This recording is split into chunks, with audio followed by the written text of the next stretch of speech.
inflation data was posted today, and it's higher. It's 9.1% compared to last month's 8.6%. And we want to find out what that means for you. So I built a plan, a retirement plan in our software, just a dummy plan, that's going to show you how a 9% inflation rate, what impact that would have on just your average retiree.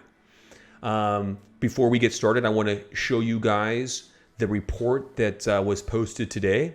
And here we are seeing that 9.1%. Now that's over the last 12 months average from June 21 to 2022.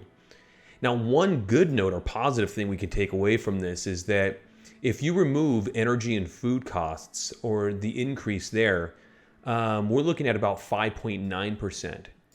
And so even though inflation this month is higher, if we remove those two items, we're actually here. We've leveled off. We leveled off back in February, March, and we're now ticking lower. Whereas if you include those items, obviously it's much higher. And so jumping over to the plan, let's take a look at Mr. and Mrs. Client. We've got two 67-year-olds. Their full retirement age being 66. So they waited and they're taking their full benefit. If we scroll down here, we can take a look at their income. We've got a pension that's working for them at $36K a year. That's Mr. Client's. And it does not have a continuation benefit, single life, which means it'll die with him, which won't matter for today, but just mentioning it. Social Security, it's at 42 between the two of them. If I click here, you can see he's got $2K a month and she's got $1,500 a month. Now what I'm going to do is I'm going to change the rate of inflation on their expenses and Social Security only, because the majority of pensions will not provide a cost of living adjustment. So there's where they could get in trouble, if any. Right now, we see a really nice graph here. This is our portfolio asset graph, but we can see that that's moving linear in its upward direction. And that's what we want to see when we're looking at a retiree's portfolio. Another thing, or when we're looking at the retirement plan, another thing we'll look at is something called a Monte Carlo. It's just a way of simulating the plan 1,000 times. It creates 1,000 instances. And then from those 1,000 instances, it's changing the rate of return every year, because right now I have it set at about 5% to be conservative, but that's not how the markets work. Some years are down, some years are up. So this is more of a simulation as to how the markets work in reality. And we see that this person has 100% probability of a successful retirement. And most of that is based on the fact that if we look at their cash flow report, they have more income right now than they do expenses. There's a positive, let's see if positive, actually, no, I'm sorry, I take that back. So their income combined is 78K. When you include taxes, their total expenses are about 83.5. So there is a shortfall there, about $5,500, but they've got just under $500,000 in assets. What does that mean? That $5,500 is coming from those assets. So what we do is we look at something called withdrawals here.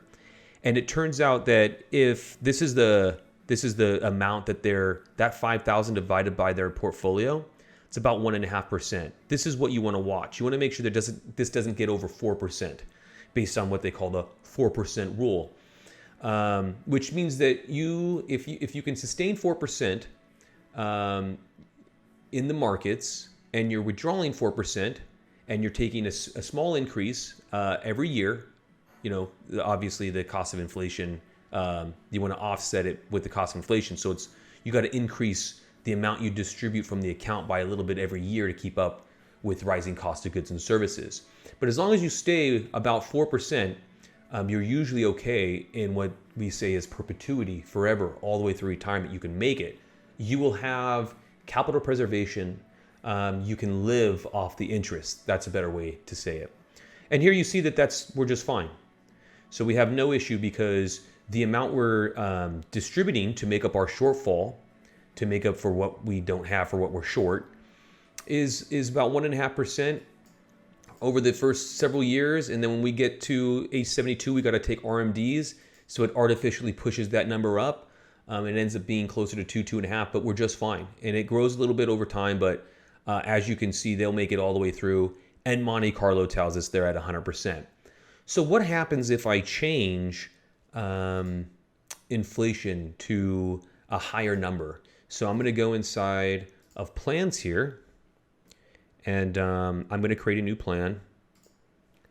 And I'm going to call this inflation 9.1%. And I'm going to put SS, and we're going to apply that to their expenses as well, but not the pension. So if we go into the details here, we will make a change to their expenses, and inflation is what we want to change. So we're going to do custom, and we're going to say instead that grows at 9.1%. And we'll go ahead and save that. And we'll come back to changes. And then we are going to change one of their Social Security income component. And we can see it's growing by 2.5, the historic average. And we're going to change that to 9.1. And then down here, custom 9.1%. Save. Go back to cash flow or reports, refresh. Everything looks the same here, but what we'll do instead is change the plan type. And I actually have to reload this whole piece in order to get it. So now we should have access to it. Boom, there it is. Hit update. Let's take a look at our chart there. It looks like we end up in trouble. Why? Let's make sure that we've done this correctly. 9.1, 9.1. Living expenses. 9.1%. Looks right to me. Shortfall's about the same in the initial years. And then it gets rather high. Index at 9.1 inflation rate in retirement. I mean, it looks good to me. We're seeing a pretty big drop off here. And if let's run a side by side. So we can go in here and change this back to base facts. And then we will run the other plan next to it. That'll help.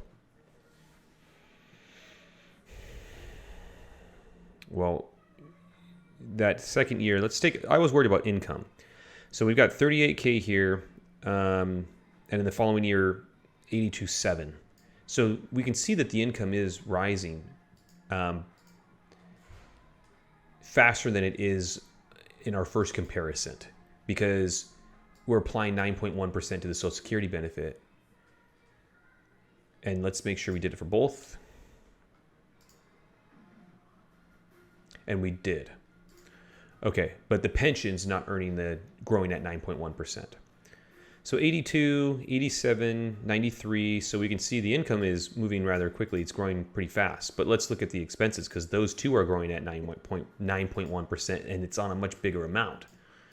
83, so at the first year, and we're at 91. So that's about 9% or so. 10% on top of that would be 85. So it's pretty close. It's right. Because tax, you're not having inflation on tax. So that's a little off, but it's right. The system's working correctly. 87.99, 108. So it looks like inflation is being applied that 9.1% to total outflows. So it turns out, though, this plan fails. And the reason is because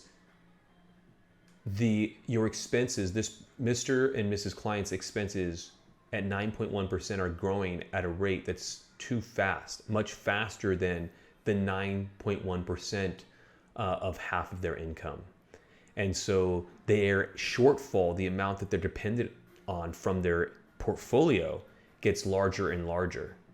And if we just take a look at that withdrawal sheet from earlier,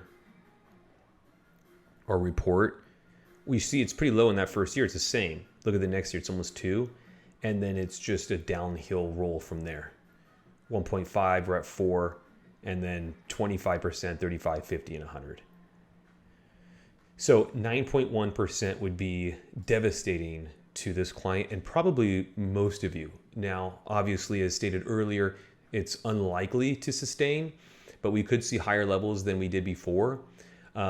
We could see a higher average is what I should say. So a lot of people have built plans based on about 2.5 to 3%.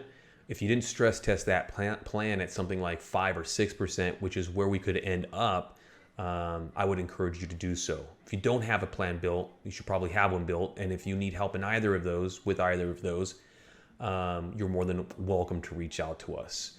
So thanks for tuning in, guys, and enjoy the rest of your day.